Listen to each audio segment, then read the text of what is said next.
Hello, Mr. Ninier. Welcome. Thank you. We are really thrilled that we have you here for the Agatha Crime Festival.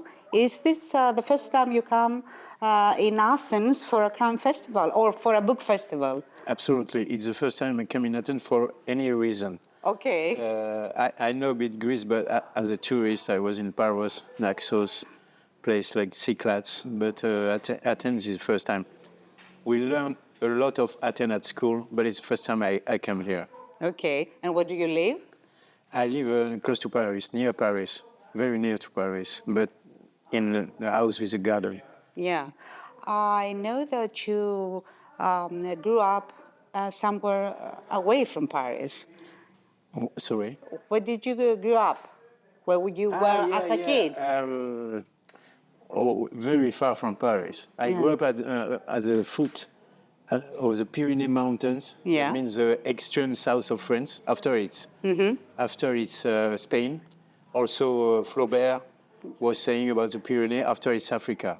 What I don't agree because I have some Spanish blood in my veins. Ah, okay. Yes, it's the extreme south of France. I grew up at the foot of the Pyrenees. That's why my first novel, Glacé, is located there. It was countryside, far from any city. And I remember the first time I went in a city, I was already a student. I mean, I spent all my youth in countryside. The first time I was in a city, I was feeling like Stingo with a character in Sophie Choice from William Styron. When he's coming from the south in New York, he's lost. And I was lost too. You were lost, yeah. And now I'm living almost in Paris, you see. Yeah, that's a big difference for you. And at the beginning, you earned your life doing something else. You were not a writer from the beginning. I was a writer in my heart. I was a writer in my blood. I was writing already. I write since I am a kid. I think I already wrote something, but I was not published. I didn't even try to be published. I was working in customs. Exactly. And what happened? And then you made your first novel. I was. You had a great idea. You just let yourself try to be a writer. No, well, I was writing before that. A long time before that, I was writing short stories, for example, and in a contest of short stories because I was doing a lot of contests. There is plenty of contests about short stories in France. I met a guy, French, who was doing the same, and we were used to win. He was first, I was second, or he was second, I was first, etc. Yeah. And we start to talk, and we start to talk about crime novel. And I say to him, I have 60 pages of crime novel I wrote some time ago. I don't think it's so good. And he read it, and he said, oh my God, it's amazing. You have to go on. Carry on. So I wrote, I finished, it's Glacé, and I sent it to publishing house, but I was already almost 50. It was late. Yeah. This is the book. It's quite a big book. Yeah, it looks like a dictionary. The first time I got it by my publisher, by post office, I think, oh, they sent me a dictionary. And It was not a dictionary. It wasn't my name on the cover. It was your book, not a dictionary. Okay. You know, in Greece, you're very popular, even though it is a country with a limited market on crime fiction. Did you know that you're popular? Are you interested in learning about the countries where your books are published? Yeah. No, sometimes I discover it as randomly. I mean, last week I was talking with Russian readers been in France, and they say to me, oh, you are very popular in Moscow. And they say, we have all your books. And I say, wait a minute, all my books are translated? I just know. You had no idea? No, I know. Where are the rights? I mean, no, I'm joking. Okay, but I was not knowing that all my books are, and not even less that I was popular there. I thought sometimes I'm surprised, happily surprised about that. Of course. Yeah. Well, Glacé was the first book here in Greek. It's called Pagomenos. It's the word in Greek. Pagomenos means the same thing. Okay. Glacé or iced. And your first book has been streaming on the Netflix platform as a Netflix original title. Were you involved in the writing, producing? No, nothing? No, They nothing. just bought the rights and do it themselves? It was very soon when we sold the rights to a producer, and I was writing this one. And I was The Circle. And I was not having time for doing something else. You didn't want to, or you didn't No, just I didn't want to. I didn't want. It's two different jobs. It's two different things.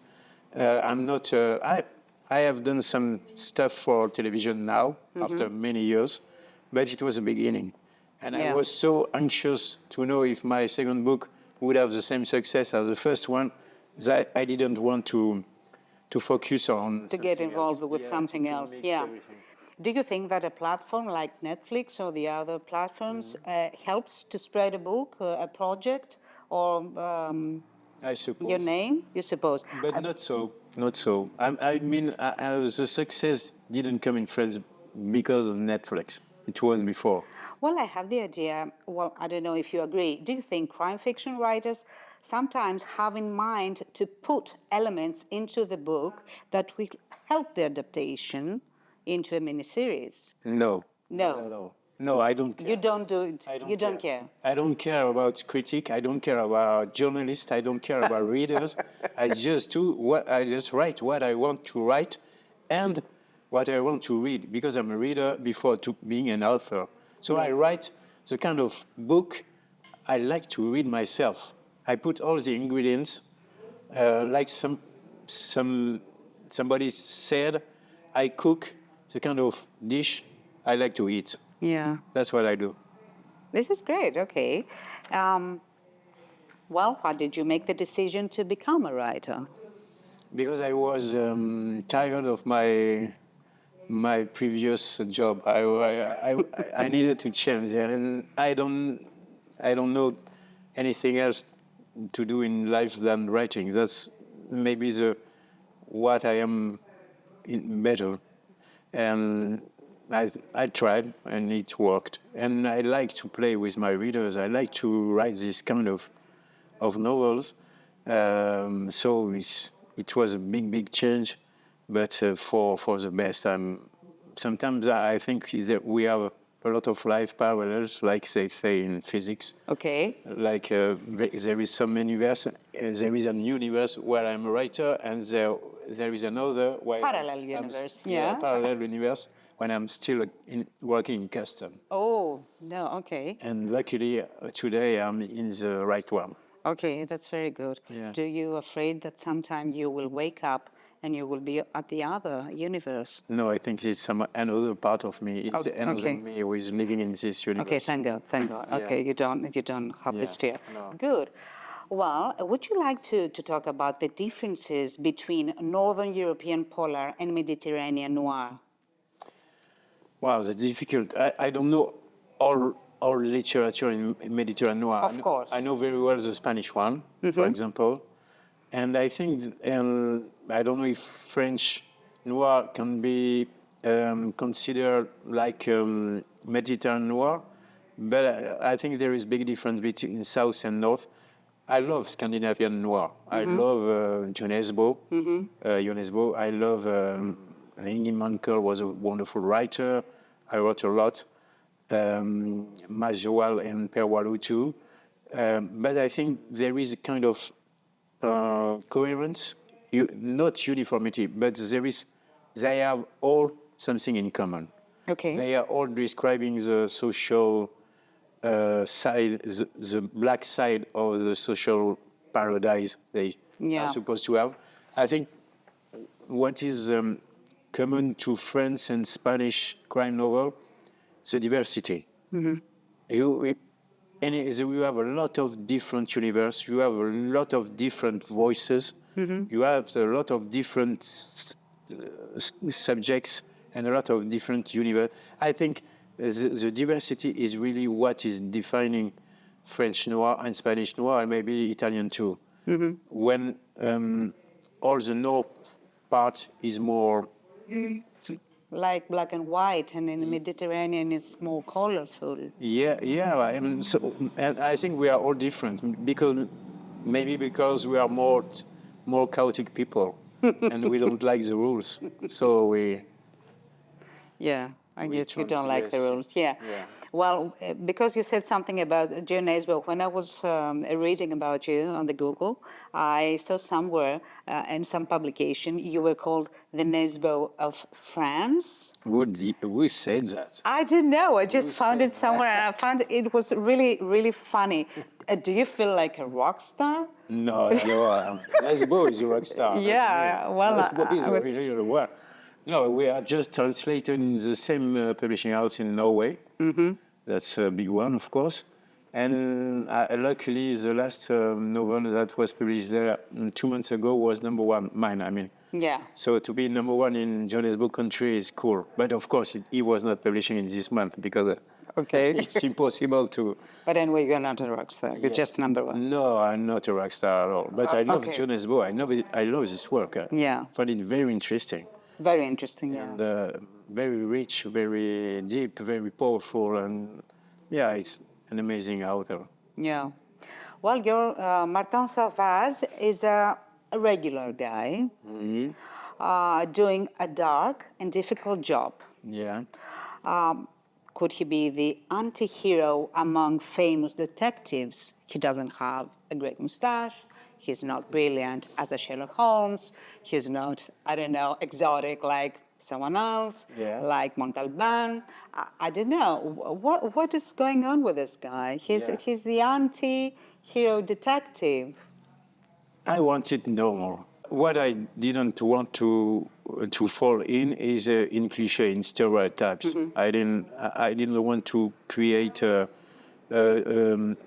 cop with a gun all the time or drunk cop.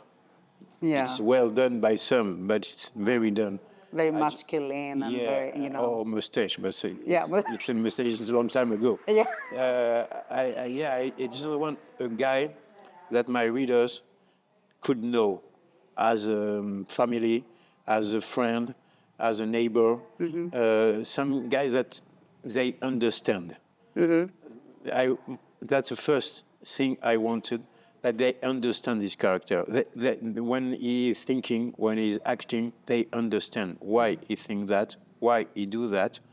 He's not weird. He's more educated or more cult than other cops I know. Because he listening Gustav Mahler all the time. He made Latin quotes. Mm-hmm. I know a lot of cops. They don't do that. I don't know. Yes, I'm sure about that. I don't know in Greece, not in Greece. No. Yeah, and I told them, and they say, no, there is no cop like this among us.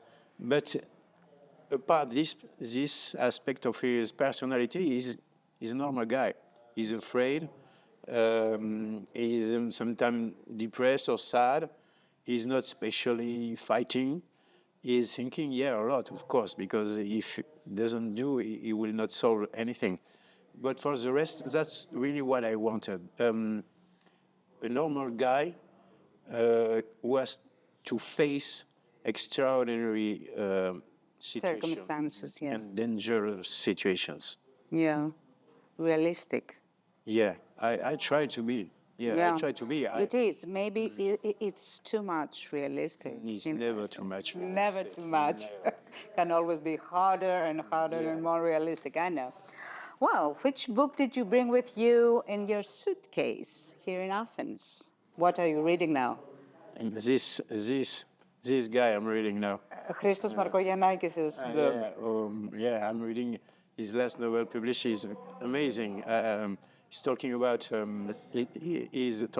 Onassis and Callas and their hidden son, suppose, invented by him, I hope, and it's wonderful how he makes Greek history, legends, mythology. He's talking about, for example, the question. One of the questions in his book is fate or decisions, fate or choice. Is life made of choices, or is life under the weight of fate. Is there a way to answer that? And I think life is made of choice, but sometimes I think it's fate too, because the fact I am a writer today and I was not 20 years ago, 20 years ago, yeah. it didn't depend only of my choice. It depended of some luck, of some situation, of a meeting. If I didn't have met this man who convinced me to finish this book, I wouldn't be here. So this was not my choice. This was random.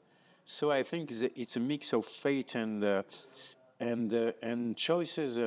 It's very how to say, very interesting, the idea of The concept, of the Greek mythology, that sometimes the gods are jealous of us, and if we are climbing too high, they will punish us for that. I like this idea. So you need to come and live here with us, I think. Maybe. Are you writing something new? Yes, I'm writing. I just finished short stories. I will publish in France a book of short stories, not only noir but only science fiction, because I'm a big fan of science fiction. Okay, great. Fantastic too. I want to show that I can do different stuff. I can write in different genres, because I love what we call genre, but there is a lot of genre, and I want to explore them, not only one. Okay, great. So when are you finishing this? Oh, it's finished. It's finished. It will be published. I just finished it. I'm just correcting it at Okay, the hotel great. right now. It will be published in France in October. Okay, and then it will be translated, but you have no idea and you don't really care. No, it's different. I had no idea. Oh, Doesn't you know. mean I don't really care. I love to be translated. Yes, of course, You know, of course. and I love to meet my foreign readers. Yeah. I was in Bulgaria in January. I was in Spain in February. I was in Poland in March, and now I'm in Greece, and I love that. Yes, of course. Well, we love to have you here. Thank you very, very much. Thank you. And enjoy the Crime Festival. Ευχαριστώ. Ευχαριστώ. Thank you.